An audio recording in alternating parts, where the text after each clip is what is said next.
বাঙালি বিরোধীদের বিসর্জন, বহিরাগত ইত্যাদি প্রভৃতি প্রাদেশিকতা আমাদের কি দেবে? এ রাজ্যে শিল্প তো একেবারে তলানিতে এসে ঠেকেছে। সিঙ্গুরে না হয়েছে কোনো শিল্প, না হয়েছে কৃষিকাজ।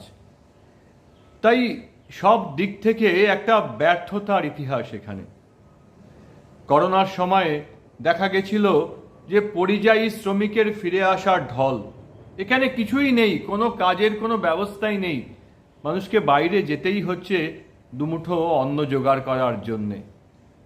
আমার ঘরের মেয়ে, আপনার ঘরের ছেলে, তারা যদি মুম্বাইয়ে গিয়ে দেখে সেই আগের মতো লেখা আছে যে মহারাষ্ট্র বিরোধীদের বিসর্জন আরব সাগরের জলে, কিংবা বেঙ্গালুরুতে গিয়ে দেখে যে কর্ণাটক বিরোধীদের বিসর্জন।